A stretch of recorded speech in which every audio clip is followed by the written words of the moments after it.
번만 더 이렇게 인사했으면 좋겠습니다. 천국은 마치. 감사합니다. 천국은 지금 4월이다. 3월이다. 지금 우리 봄이다. 천국은 천국은 항상 봄인 것 같습니다.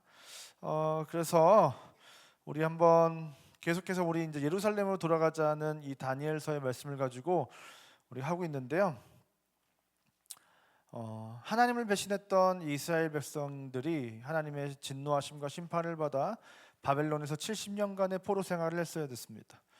근데 하나님께서는 그런 이스라엘을 포기하지 않으시고 그 바벨론 땅에서도 다시 무너졌던 그 바벨론을 이스라엘을 그들이 이스라엘 백성이라고 하는 그 정체성을 가지고 살아갈 수 있도록 다시 한번 기회를 주시는데, 그들에게 예루살렘으로 돌아가게 하시기 위해서 역사의 수레바퀴를 다시금 움직이셔서 바벨론을 무너뜨리고 페르시아를 강성한 제국으로 세우셔서 이스라엘이 마침내 포로 생활을 마무리하고 예루살렘으로 돌아갈 수 있는 길을 열어주셨다는 거예요. 이제 이 예루살렘으로 돌아온 이스라엘 백성들은 하나님과 다시금 새로운 관계를 시작하기 위해서, 또 하나님과 무너졌던 신뢰를 회복하기 위해서 하나님과 함께 시간을 보내고 그 삶을 공유할 그 성전을 짓고 하나님과 다시금 약속을 맺고 약속을 지켜나가기로 결단을 하고, 또 그 관계를 무너뜨리고 방해하려는 세력들이 있다면 그 세력들을 함께 힘을 모아서 맞서 싸우면서 서로가 서로에게 힘이 되어주고 편이 되어주는 굉장히 새롭고 특별한 그 사랑의 관계를 다시 시작하게 되었다는 것입니다. 근데 문제는 무엇이었냐면, 이게 이제 우리가 신앙생활을 할 때도 가장 큰 벽인데요. 하나님이 그리시는 그림과 우리가 그리는 그림이 항상 다르다는 거예요. 이스라엘 백성들도 예루살렘으로 돌아오면서 했던 기대들이 있었을 텐데 하나님이 그 기대대로 움직여주지 않는 거예요. 이스라엘의 마음 같았으면 하나님이 좀 힘을 써주실 거면 그냥 페르시아를 들어 사용하는 것이 아니라 이스라엘 백성들이 바벨론이든 뭐 페르시아든 어떤 강성한 제국이든 애굽이든 뭐 로마든 다 때려 부시고 세계의 패권 국가가 되게 해주신다거나 그런 그림을 우리는 꿈꾸고 그리고 있었는데, 하나님은 이스라엘 백성이 예루살렘으로 돌아갔음에도 불구하고 여전히 페르시아의 속국으로서 살아가게 하셨다는 거예요. 그렇게 수백 년을 이스라엘 백성이 그때부터 약 7, 800년을 한 900년 가까이를 어느 나라의 속국으로 계속 살아가게 되는 겁니다. 그래서 패권 국가는 계속 바뀌지만 이스라엘 나라는 계속해서 지배당하는 나라로 머물러 있게 하셨다.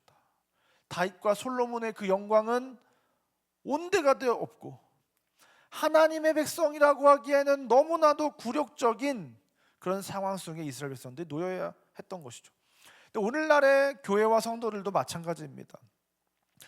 내가 예수님을 믿었다, 내가 하나님의 자녀다, 온 우주와 만물을 창조하신 하나님이 우리의 아버지 되신다, 그 하나님이 우리의 왕 되신다, 나는 그 나라의 백성이다, 이러면 우리가 이 세상 속에서 뭔가 잘 되고 막 세상을 정복하고 다스리고 세상에서 이름을 내고 막 그래야 될 것 같은데 실제로 그렇게 잘 되지 않더라는 것. 세상에 패배하고 세상에 속하여 살아가야 되고 세상에 굽신돼야 되고, 이러한 현실을 계속 마주하다 보면 정말로 하나님은 왜 그러시나, 하나님을 향한 원망이 올라오기도 하고 정말 하나님이 계신가 하는 질문을 하게 되는 사람들도 있을 것이고, 무기력감과 패배감이, 원망이 막 찾아온다는 거예요. 근데 문제가 무엇이냐면 딱 한 포인트입니다. 하나님은 하루가 천년 같고 천년이 하루 같은 분이에요. 그러니까 하나님은 우리가 생각하는 것보다 더 긴 호흡으로 일하시고 큰 시간 속에서 역사를 움직이시기 때문에 이 천년이 아니라 그냥 평생을 100년도 못 사는 우리는 그 순간 너무 답답하고 조급하고 그 하나님의 큰 시간을 다 이해할 수가 없고 그 하나님의 큰 시간의 흐름을 기다려줄 여유가 우리한테는 없는 거예요. 그래서 하나님께서 수많은 하나님의 사람들과 선지자들과 이 성경을 통해서 우리에게 말씀하시는 것이 무엇이었냐? 하나님은 지금 이 역사를 이렇게 크게 움직이고 계신다. 그래서 그 하나님이 이 제국들을 어떻게 주무르시고, 이 제국들이 대단한 것 같지만 그들은 다 하나님의 손안에 있고, 그래서 하나님은 그 하나님의 시간표에 맞게 역사의 수레바퀴를 움직이고 계시는 것이니 끝까지 나를 신뢰해야 된다. 그래서 다니엘서도 이 바벨론과 페르시아와 그리스와 로마가 어떻게 무너지게 되는지 그 큰 그림을 하나님께서 여러 가지 환상들을 통해서 이스라엘 백성들에게 확인시켜 주시고, 이스라엘 백성이 소망을 가지고 살아갈 수 있도록 하셨다는 거예요.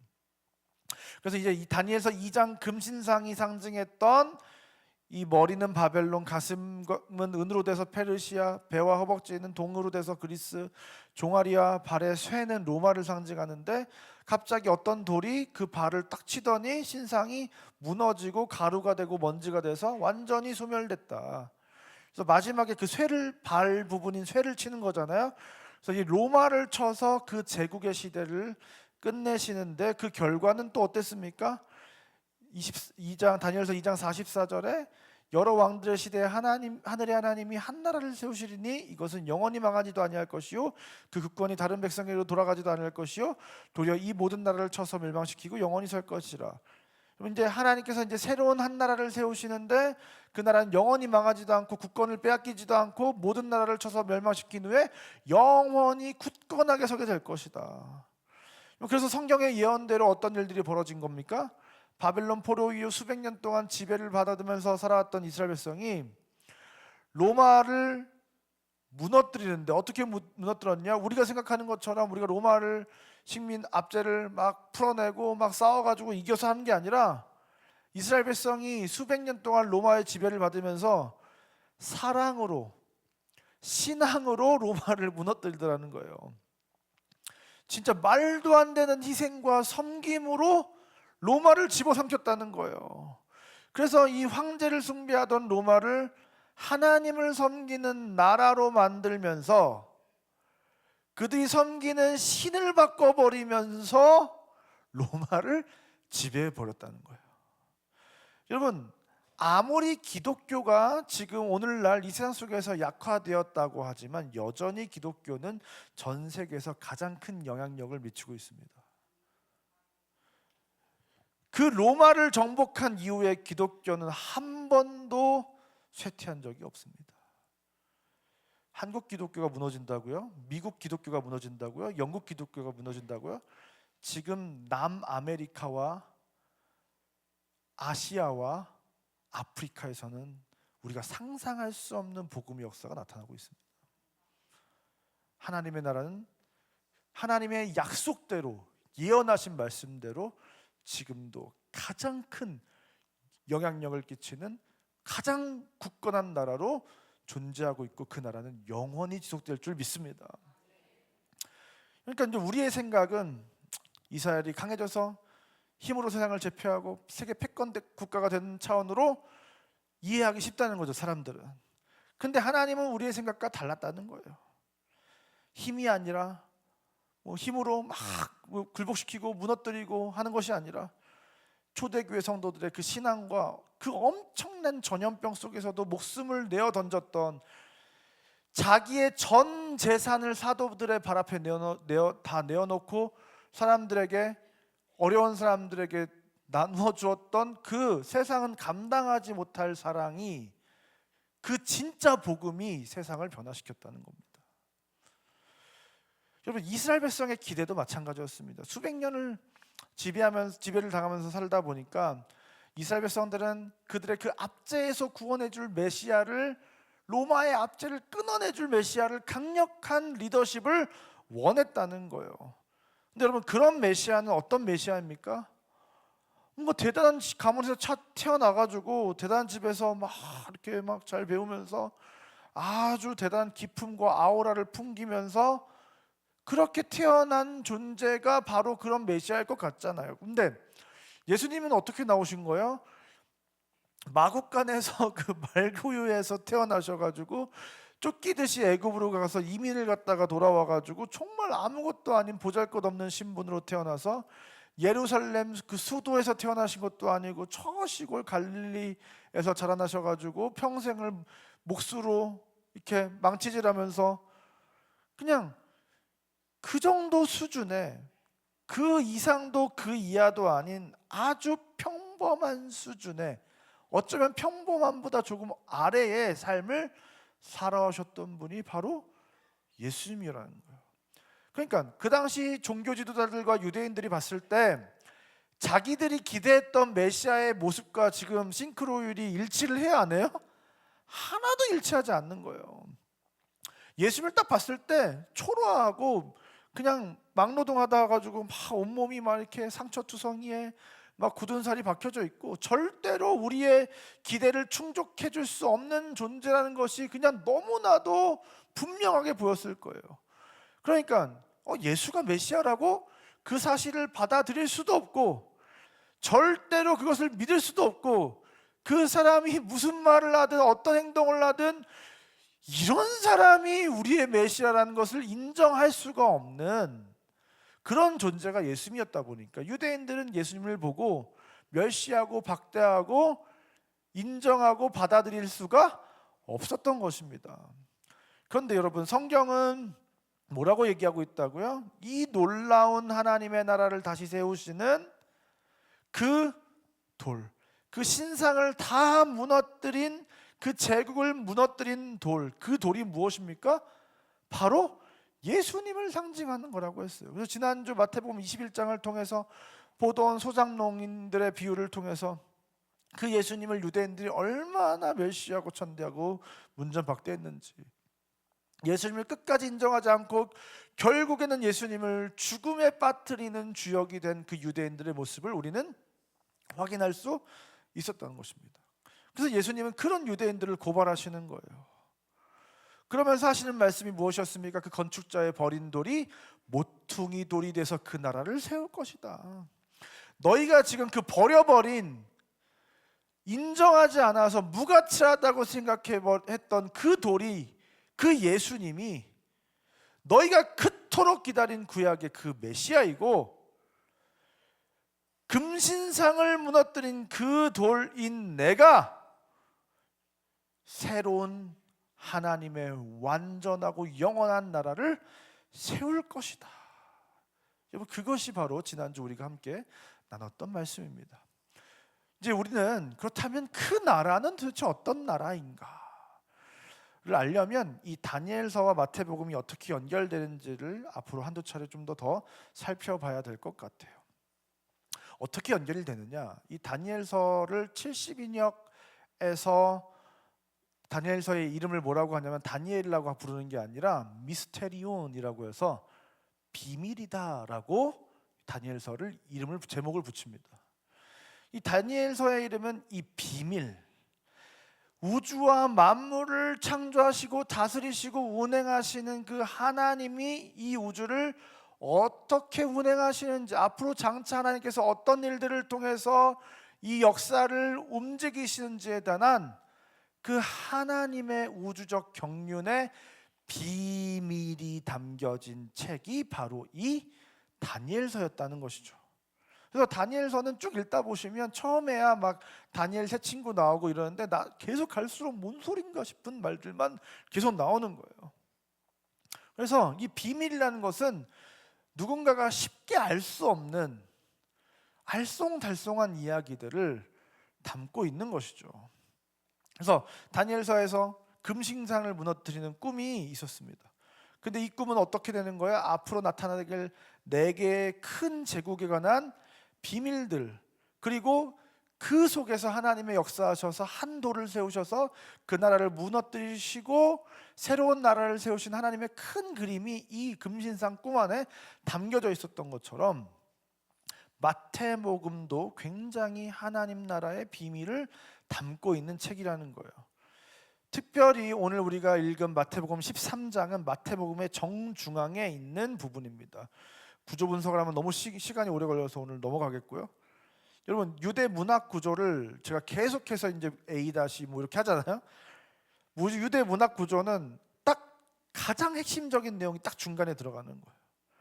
그래서 이거를 우리가 이제 샌드위치 구조 혹은 뭐 햄버거 구조다 이렇게 얘기하는데, 그래서 빵을 지나서 야채를 지나서 치즈를 지나서 막 소스를 지나서 햄버거의 제일 핵심은 무엇입니까? 패티잖아요. 패티가 없으면 그 햄버거가 아니잖아요.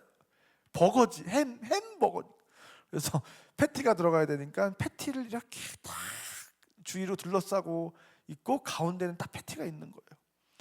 그래서 이 13장은 햄버거 패티처럼 이 마태복음에서 제일 중요한 얘기를 아주 여러 가지 재료들로 둘러싸고 비밀스럽게 감춰놓은 이야기가 바로 이 마태복음 13장의 이야기입니다.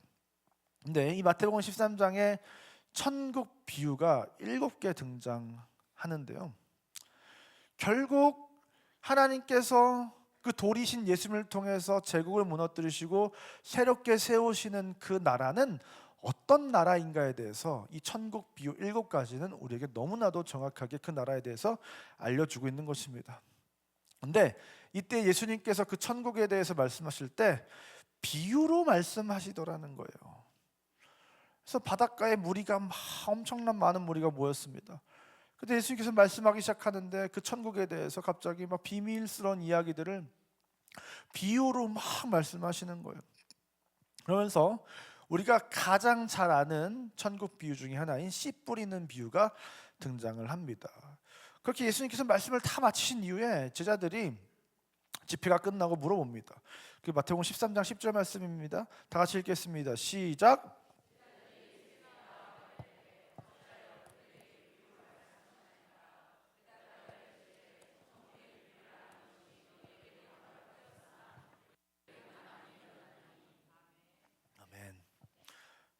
지금 그들에게 어찌하여 그들에게 비유로 말씀하시나이까? 예수님 좀 쉽게 좀 얘기해 주시지 왜 비유로 막 알쏭달쏭하게 어렵게 말씀하시는 거예요? 다 못 알아들은 것 같아요. 막 제자들이 막 이렇게 얘기하시는 거예요. 네, 예수님께서 뭐라고 말씀하십니까? 천국의 비밀을 아는 것이 너희에게는 허락되었으나 그들에게는 아니 되었다. 그러니까 일부러 못 알아들으라고 어렵게 말씀하신 거예요. 그러니까 이 천국은 뭐라고 정확하게 얘기하고 계세요? 천국의 비밀. 다니엘서와 이 마태복음이 연결되는 딱 그 지점입니다. 천국은 비밀이고 아무나 알 수 없는 거야. 너희에게는 허락되었지만 그들에겐 허락되지 않았어. 그러면서 비유로 말씀하신 이에 대해서 13절에 더 자세하게 말씀하십니다. 그러므로 내가 그들에게 비유로 말하는 것은 그들이 보아도 보지 못하며 들어도 듣지 못하며 깨닫지 못하리. 이 이사야에서 나온 예언을 예수님께서 다시 언급하시면서 이렇게 말씀하시는 거예요. 어차피 걔네들은 못 알아들어. 알아듣도록 얘기해도 못 알아듣는다는 거예요. 왜냐? 유대인들은 메시아에 대한 그 선입견과 이미 메시아가 뭘 해주기 원하는지에 대한 분명한 자기들만의 방식과 그래서 그들이 세우고자 하는 자기들이 원하는 하나님의 나라가 따로 있는 사람들인 거예요. 그러니까 그들의 그 전통과 굳어버린 사고 때문에 그들이 생각하는 하나님과 그들이 생각하는 하나님의 일들과 하나님의 역사가 이미 자기들 머릿속에 그 생각이 가득 찼기 때문에 예수님이 아무리 진리를 말해도 진리를 진리로 받아들이지 못하고 결국에는 예수님을 죽게 만드는 존재들. 호산나 호산나 다윗의 자손으로 온 메시아라고 그렇게 환호하던 군중이 결국 예수님을 죽이려고 하는 순간에 아무도 막아서지 않았다는 거예요. 그런 존재들입니다. 그러니까 이들은 하나님이 만드시려고 하는 그 나라와 전혀 다른 나라를 꿈꾸며 그 생각으로 가득 차 있기 때문에 하나님이 그들로는 그 나라를 함께 세울 수가 없는 겁니다. 그래서 너희들은 알아들으니 복되다 하시면서 제자들에게 비유를 설명하시는 거예요.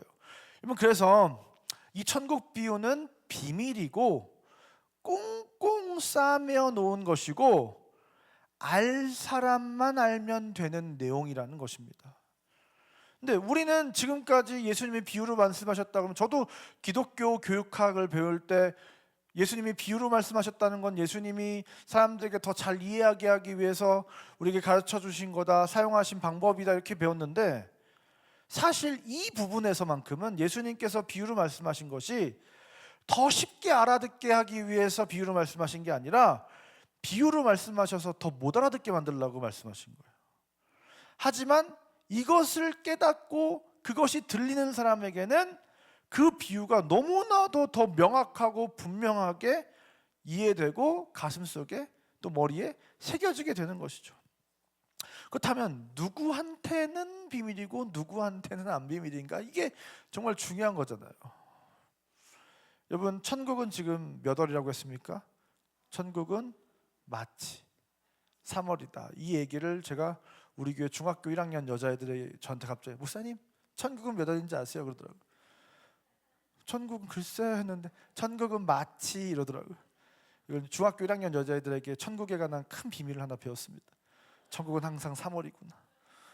그래서 이 천국은 아무나 알 수 없는 정말 이 수수께끼와 같은 모두가 다 알 수는 없는 것인데 그러다 보니까 정말 이해할 수 없고 이상한 사실 하나가 이 마태복음 가운데 있다는 거예요. 지난 시간에 이 천국의 개념은 다른 복음서에서는 등장하지 않고 마태복음에만 등장하는 개념이라고 했습니다. 다른 복음서는 천국을 하나님의 나라라고 부릅니다. 천국은 마태복음에서만 32번 등장하고 마태복음에서도 하나님의 나라에 대해서는 한 3번 정도 언급을 하는데 비교하기 위해서 쓰는 거예요. 그래서 다른 복음서는 다 하나님의 나라라고 부른단 말이에요. 도대체 그러면 천국은 무엇이냐? 왜냐?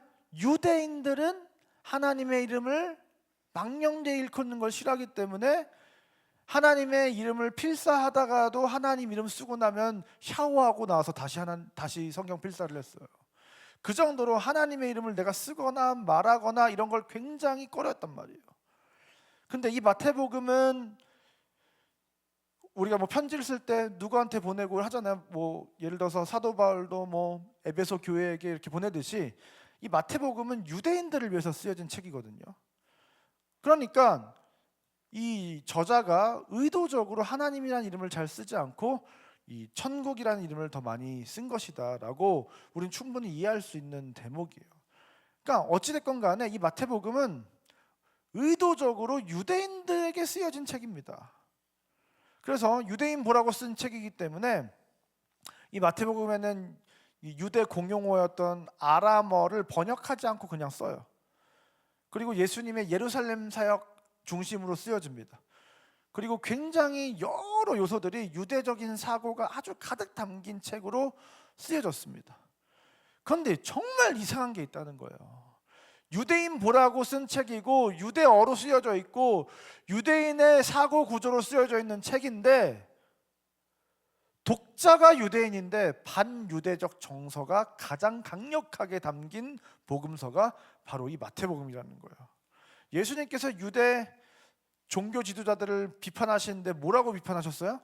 뱀들아, 독사의 새끼들아, 너희 사탄 새끼들아 이러면서 욕을 하시잖아요.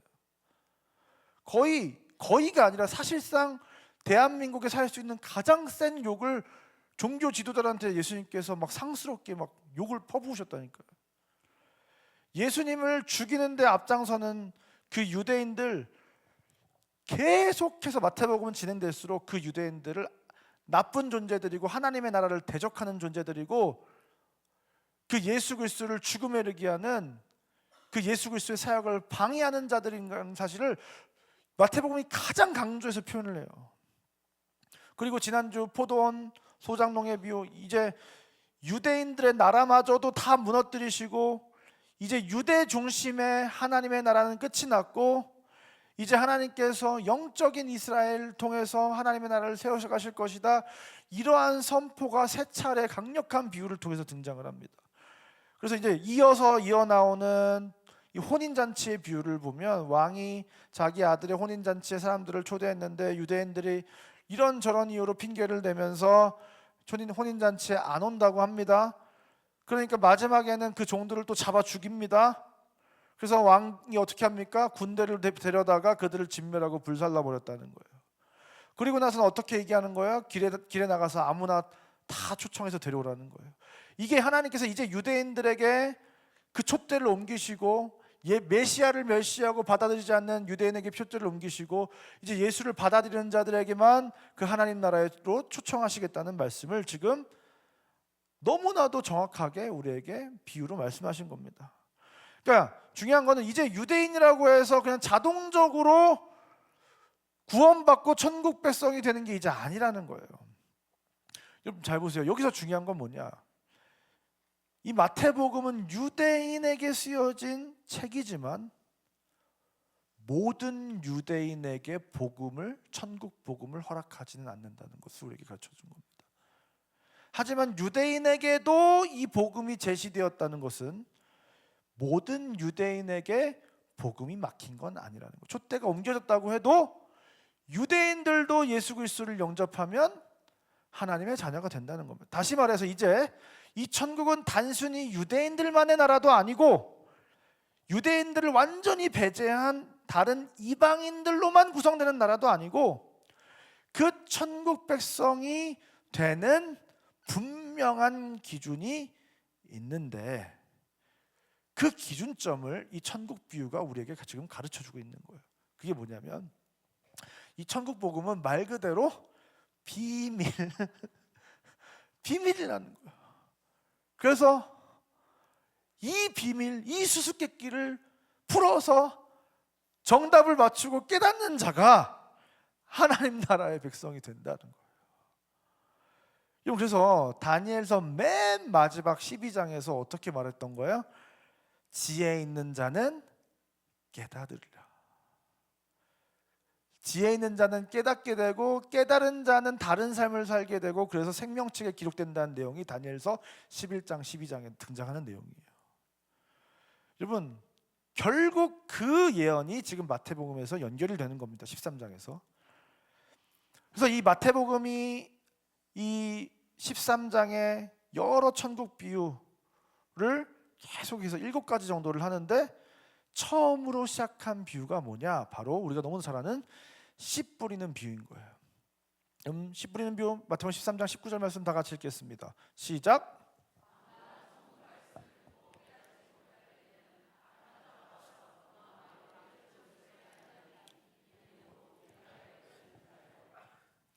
네, 제일 중요한 포인트는 뭐냐면 길가에 뿌려졌다는 건 뭐냐?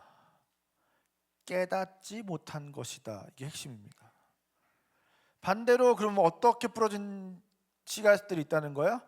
길가에 뿌려지거나 밭에 뿌려지거나 둘 중에 하나인 거예요. 그러니까 길가에 뿌려졌다는 거는 못 깨달은 거고 밭에 뿌려지긴 했다는 건 뭐예요? 깨닫기는 했다는 거예요. 결국은 이 천국에 들어가는 핵심은 일단 밭에 뿌려져서 그걸 깨달아야 시작이 된다는 거예요. 근데 이 밭에 뿌려진 사람들도 세 종류가 있다는 거예요. 첫 번째, 돌밭에 뿌려진 사람은 순간적으로는 그걸 깨달아서 기쁨으로 받아들였지만 내가 예수를 믿는다는 것으로 인해서 환난을 당하거나 박해를 당하거나 어려움을 당하기 시작하면 잠깐은 견디다가 결국은 넘어지고 믿음을 저버리는 자가 있고, 두 번째, 가시떨기에 뿌려진 건 무엇이냐? 일단은 밭에 심겨져서 그 천국을 깨달았는데 세상이 유혹하고 염려와 재물의 유혹이 나에게 찾아오면 결국에는 그 말씀이 막히게 되고 열매 맺지 못하는 사람들이 바로 이 가시떨기에 뿌려진 씨앗이다. 그런데 마지막으로 좋은 땅에 뿌려진 자는 말씀을 듣고 깨닫는 자로 끝까지 그 깨달은 말씀을 지켜 행하고 결실하여 100배, 60배, 30배의 열매를 맺게 되는 사람이 좋은 땅에 뿌려진 자다라고 지금 우리에게 말씀하고 있는 거예요. 그러니까 정말 우리는 이 천국에 대해서 깨닫고 있는가를 먼저 점검해야 됩니다. 나는 정말 천국을 알고 있나? 두 번째, 나는 천국을 깨달았는데 내가 하나님의 자녀로서 열매 맺는 인생을 살아가지 못하고 있다면 나를 지금 그렇게 하지 못하게 하는 이유가 세상이 두려운가? 아니면 세상의 유혹에 넘어가고 있는가? 이 둘 중에 하나라는 거예요, 우리가. 그러면서 이제 천국 비유 맨 마지막에 세 가지 비유를 연속적으로 짧게 탁탁탁 치는데요.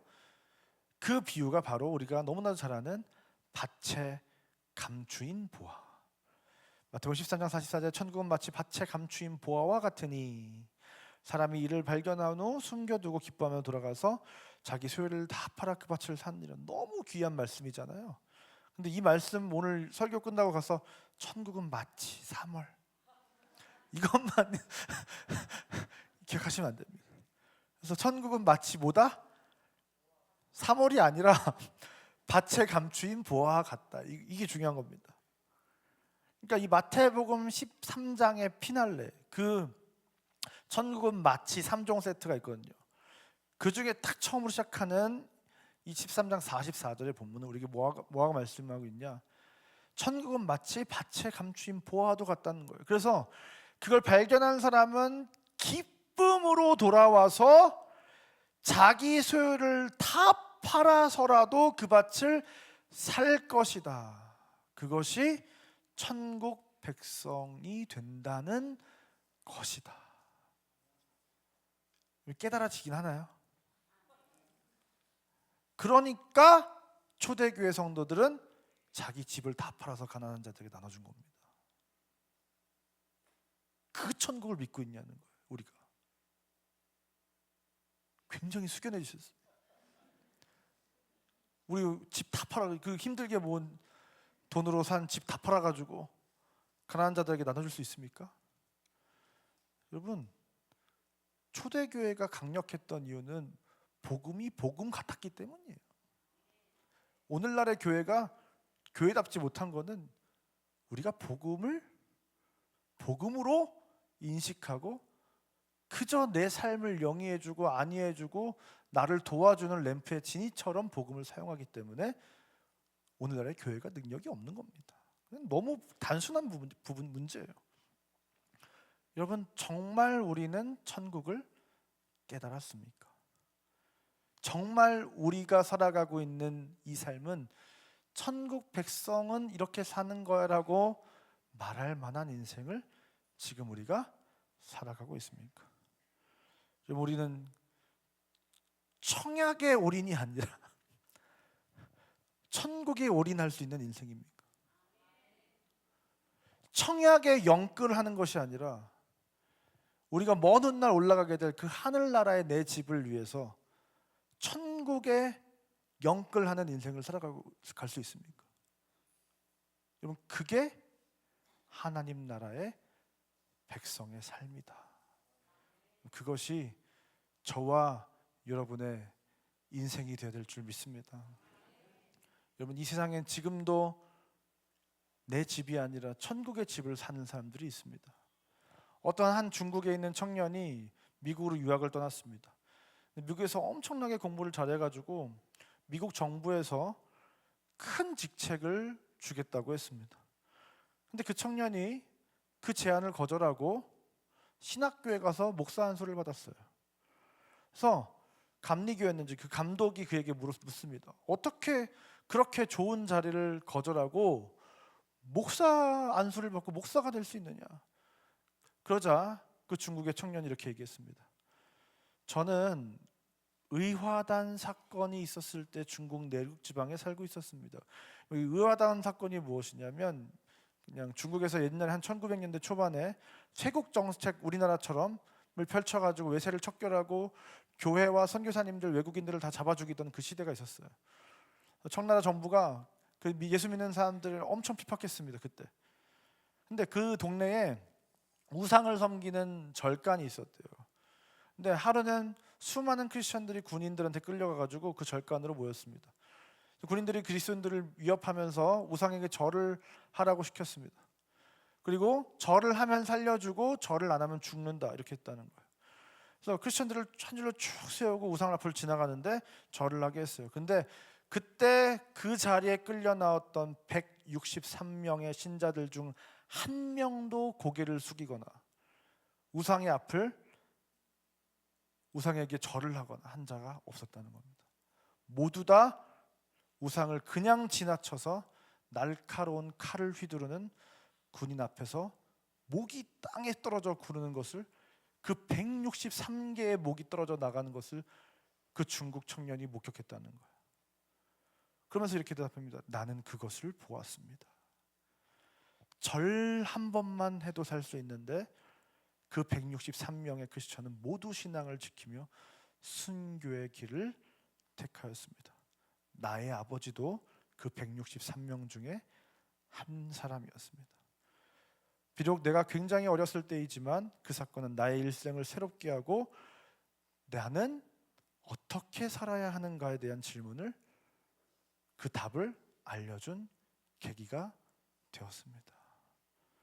사랑하는 상국의 성도 여러분, 다음 세대가 죽어간다고 하는 이 시대에 대학을 가면 10명 중에 2명만 교회에 남는다고 하는 이 시대에 기독교의 교육 체계가 잘못됐습니까? 기독교의 무엇이 잘못됐습니까? 아비 세대의 신앙이 잘못된 것인 줄 믿습니다. 우리가 천국을 보여주지 못하면 절대로 다음 세대는 천국을 볼 수 없습니다.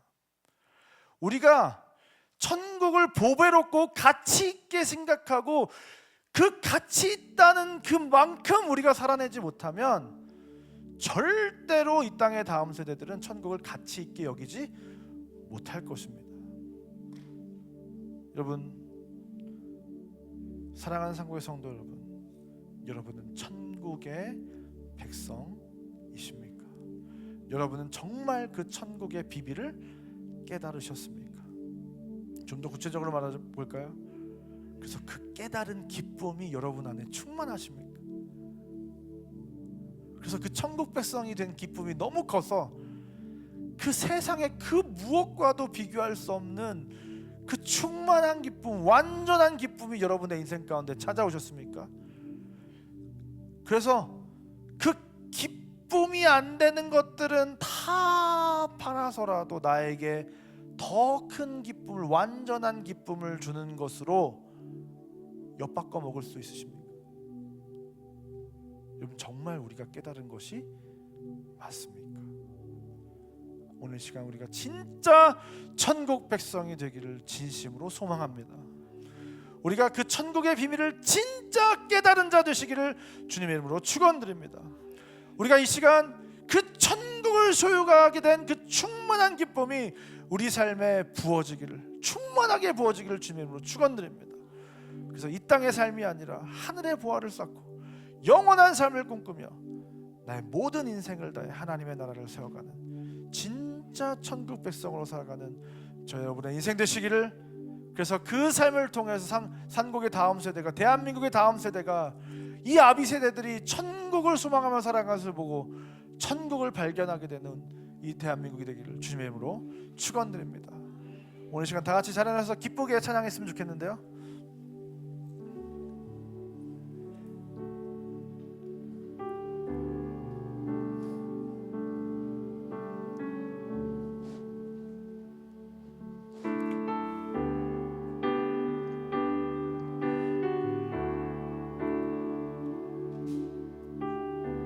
죄 많은 이 세상은 내 집 아니는데요. 빠르게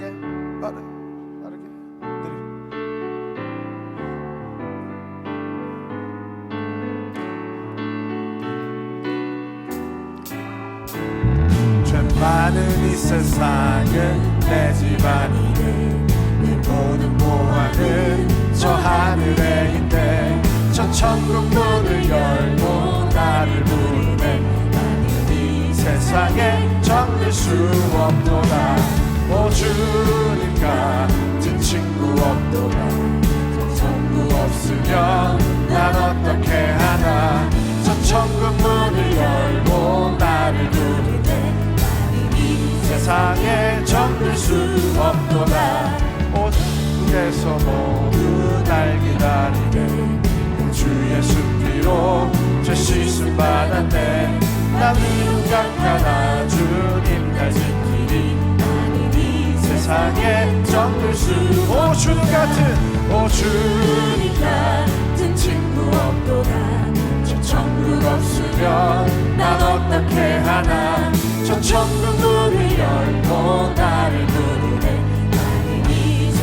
세상의 정들 저 영광의 땅에 저 영광의 땅에 나 길이 살게 돼 손잡고 승리를 외치는 성도들 기쁜 찬송 하늘 울려 퍼지네 이 세상에 정들 수 없도다 오 주님 같은 주님 같은 친구 없도다 저 천국 없으면 난 어떻게 하나 저 천국 문을 열고 나를 부르네 나는 이 다시 한번 1절 찬양하겠습니다.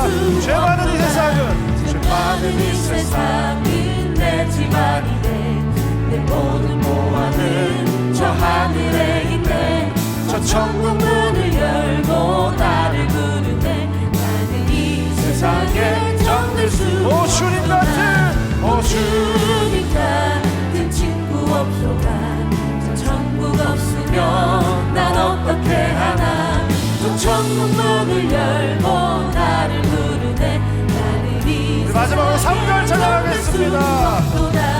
저 영광의 땅에 나 길이 살겠네 손잡고 승리를 외치는 성도들 기쁜 찬송 하늘 울려 퍼지네 나는 이 세상에 정될 수 없도다 오 주님 같은 주님 같은 친구 없도다 저 천국 없으면 난 어떻게 하나 저 천국 문을 열고 나를 부르네 나는 이 세상에 정될 수 없도다 오 주님 같은 주님 같은 친구 없도다 저 천국 없으면 난 어떻게 하나 저 천국 문을 열고 나를 부르네 나는 이 세상에 정될 수 없도다 오 주님 같은 친구 없도다 저 천국 없으면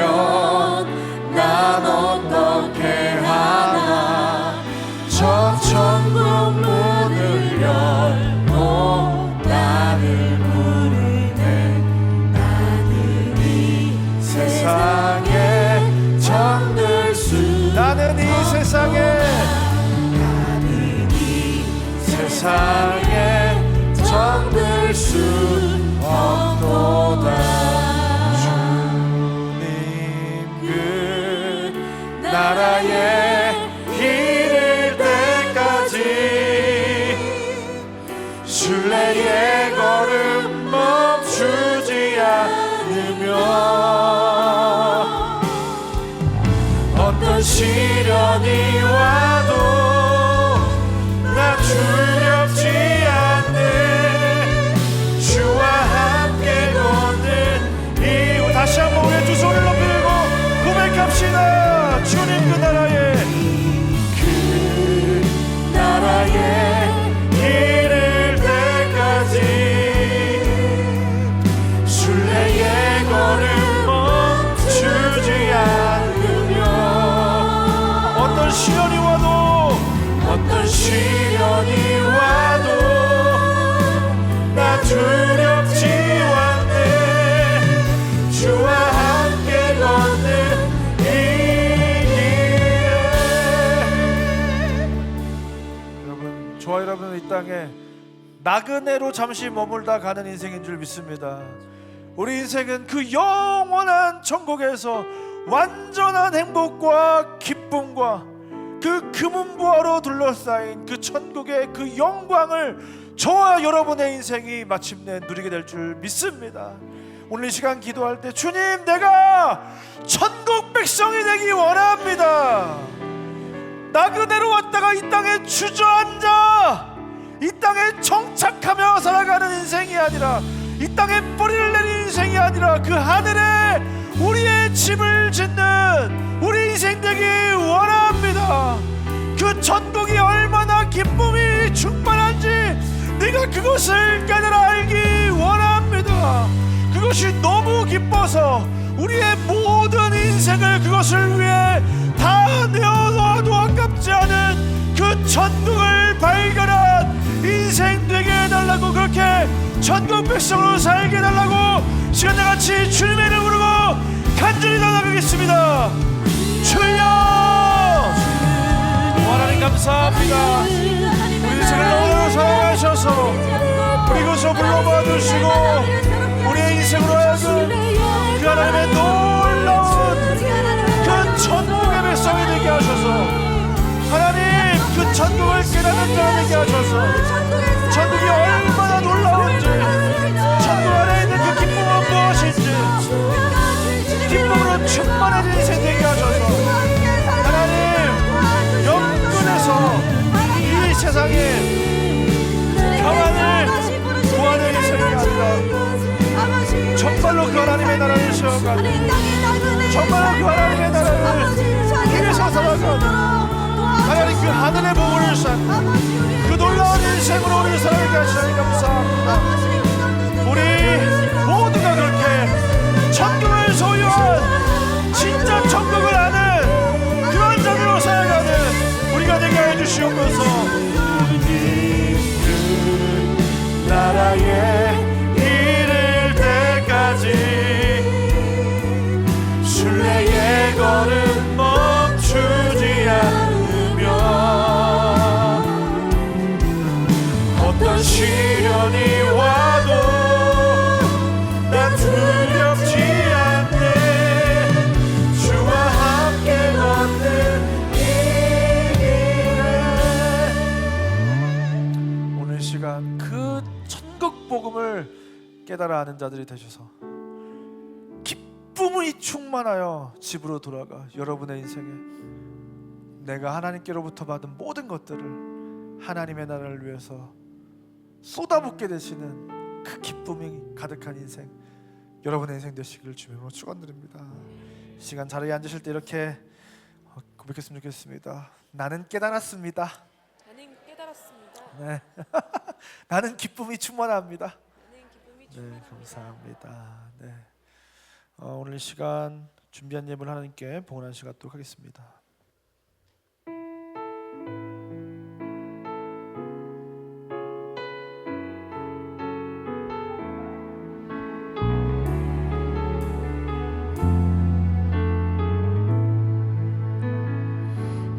아버지 당신의 마음이 있는 곳에 나의 마음이 있기를 원해요. 아버지 당신의 눈물이 고인 곳에 나의 눈물이 고이길 원해요. 아버지 당신이 바라보는 영혼에게 나의 두 눈이 향하길 원해요. 아버지 당신이 울고 있는 어두운 땅에 나의 두 발이 향하길 원해요. 나의 마음이 아버지의 마음 알아. 내 모든 뜻 아버지의 뜻이 될 수 있기를 나의 온몸이 아버지의 마음 알아. 내 모든 삶 당신의 삶 되기를 나의 마음이 아버지의 마음 알아. 내 모든 뜻 아버지의 뜻이 될 수 있기를 나의 온몸이 아버지의 마음 알아. 내 모든 삶 당신의 삶 되기를. 아멘. 오늘 귀한 봉헌해준 가정이 있습니다. 노용진 성도님, 주혜진 집사님, 또 노하준, 하윤을 위해서 큰 박수로 격려했으면 감사하겠습니다. 감사합니다. 기도하겠습니다. 사랑하는 하나님 참 감사합니다. 우리를 너무 사랑하셔서 우리에게 그 비물로 감싸져 있는 천국의 복음을 듣게 하시고 오늘 이 시간 이 예배를 통해서 그 말씀을 깨닫게 하시고 그 천국이 얼마나 놀라운지 알게 하셔서 내가 그 천국을 소유했다는, 내가 이 땅에서 뭐 집을 사고 차를 사고 뭐 대단한 영광을 누리고 로또에 당첨되는 그 기쁨과는 비교할 수 없는, 내가 천국 시민이 되었다는 그 충격적이고도 놀라운 소식에 감격할 수 있는 마음을 허락하신 것 너무 감사드립니다. 이 세상에 그 어떤 것을 준다고 해도, 이 세상 모든 것을 준다고 해도 바꿀 수 없는 그 천국행 티켓을 우리가 손에 들게 하신 것 너무나 감사드립니다. 하나님, 그것과 그 무엇과도 바꿀 수 없는 인생 살아가기 원합니다. 그 세상의 유혹에 흔들리는 그 가시떨기에 뿌려진 씨앗과 같은 인생 살지 않기 원합니다. 하나님, 그 돌밭에 뿌려져서 세상이 나를 위협하고 그렇게 살면 망한다고, 그렇게 살면 넌 밥 벌어먹어 살 수 없다고 우리를 겁박하는 가운데 그 세상의 위협에 우리가 넘어가지 않는 인생 되기 원합니다. 하나님, 우리가 좋은 밭이 되어 100배, 30배, 10배의 결실을 맺는 우리 인생들 되기 원합니다. 하나님, 우리 안에 그 기쁨이 있기 원합니다. 하나님, 내 모든 것을 팔아서 밭을 사고야만은 진짜 우리가 그 무엇을 다 내어도 아깝지 않은 그 천국을 우리가 진짜 소유한 천국 백성이 되기 원합니다. 하나님, 우리가 이 세상의 유혹에 넘어가지 않고 세상의 위협에 넘어가지 않고 끝까지 그 천국 백성으로서 그 기쁨을 잃어버리지 않고 그 천국을 가장 좋은 것으로 여기며 그 천국을 위해서 살아가는, 이 땅에 뿌리를 내리고 정착하여 살아가는 것이 아니라 나그네로 살아가는 그 인생의 길을 걸어가는, 하나님의 손을 꼭 붙잡고 끝까지 승리하는 우리 인생들 다 되게 하여 주시옵소서. 하나님, 오늘 봉헌한 귀한 가정이 있습니다. 하나님, 이 가정이 정말로 천국의 기쁨을 누리는 가정 되게 하여 주시옵소서. 그 천국의 복음을 깨달아 아는 가정 되게 하여 주시옵소서. 모든 가족이 하나님을 예배하며 그 천국을 가치로 사서 그 천국을 소유하여 천국 안에 있는 기쁨을 누리고 그 천국을 세워가는 일에 쓰임당하는 귀한 가정 되게 하시고, 자녀들의 삶을 기억하셔서 부모들이 믿는 그 천국이 진짜 이들의 천국이 되게 하셔서 하나님, 이 천국의 백성으로서 평생토록 세상이 줄 수 없는 기쁨과 만족과 영원한 평안을 누리며 살아가게 되는 귀한 하나님의 자녀들 다 될 수 있도록 인도하여 주시옵소서. 이제는 우리 구주 예수 그리스도의 은혜와 하나님의 사랑과 성령 하나님의 감화, 감동, 위로교통 우리 안에 함께 하신 역사가 오늘 이 시간 천국의 비밀을 깨달아 충만한 기쁨으로 돌아가며 내가 아끼는 그 무엇보다 천국을 소망하여 천국을 가장 큰 가치로 두고 모든 것을 그 천국을 위해 살아가기로 결단하고 돌아가는 이 자리에 모인 모든 주의 자녀들 머리머리 위에 지금도 그 천국 복음을, 그 비밀을 온 세계 열방 가운데 전하는 수많은 하나님의 사람들 머리머리 위에 이제부터 영원까지 함께 있을지어다. 아멘.